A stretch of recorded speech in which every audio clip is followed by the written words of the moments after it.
നാം പ്രാർത്ഥിക്കാത്തപ്പോൾ ദൈവത്തിന്റെ ജ്ഞാനത്തിലല്ല, നമ്മുടെ സ്വന്തം ജ്ഞാനത്തിൽ ആശ്രയിക്കാൻ തുടങ്ങുന്നു. അത് വിശ്വാസത്തിൽ നടക്കുന്നതിൽ നിന്ന് നമ്മെ അകറ്റുകയും കാഴ്ചയാൽ നടക്കുന്നതിലേക്ക് അടുപ്പിക്കുകയും ചെയ്യുന്നു. പ്രാർത്ഥനാശൂന്യത നമ്മുടെ ആത്മീയ ശക്തിയെ ദുർബലപ്പെടുത്തുന്നു. എല്ലാ സമയത്തും പ്രാർത്ഥനയോടും യാചനയോടും കൂടി ആത്മാവിൽ ജാഗരിക്കണം. പ്രാർത്ഥന ദൈവത്തിന്റെ ആയുധവർഗത്തിന്റെ ഭാഗമാണ്. അതില്ലാതെ നാം ആത്മീയ ആക്രമണങ്ങൾക്കിരയാകുന്നു. യേശു തന്റെ ശിഷ്യന്മാരോട് ഉദ്യാനത്തിൽ പറഞ്ഞു, നിങ്ങൾ പരീക്ഷയിൽ അകപ്പെടാതിരിപ്പാൻ ഉണർന്നിരുന്ന് പ്രാർത്ഥിപ്പീൻ. പ്രാർത്ഥിക്കാതിരിക്കുന്നത് ദൈവവുമായുള്ള നമ്മുടെ കൂട്ടായ്മയെ തകർക്കുന്നു.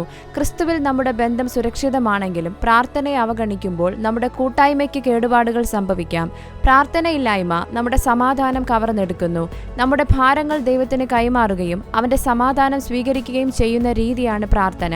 പ്രാർത്ഥനയില്ലായ്മ നമ്മിലുള്ള ദൈവത്തിന്റെ പ്രവൃത്തിയെ പരിമിതപ്പെടുത്തുന്നു. ചില അനുഗ്രഹങ്ങൾ ചോദിക്കുന്നതിലൂടെ ലഭിക്കുമെന്ന് ദൈവം നിശ്ചയിച്ചിട്ടുണ്ട്. പ്രാർത്ഥനയെ അവഗണിക്കുക എന്നതിനർത്ഥം ദൈവം നമ്മുടെ ജീവിതത്തിൽ ചെയ്യാൻ തയ്യാറുള്ള കാര്യങ്ങൾ നഷ്ടപ്പെടുത്തുക എന്നതാണ്.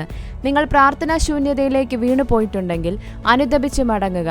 ദൈവം എപ്പോഴും തന്റെ മക്കളെ കേൾക്കാൻ തയ്യാറാണ്. അവൻ നമ്മെ ക്ഷണിക്കുന്നത് ശിക്ഷാവിധിയിലേക്കല്ല, മറിച്ച് കൂട്ടായ്മയിലേക്കാണ്.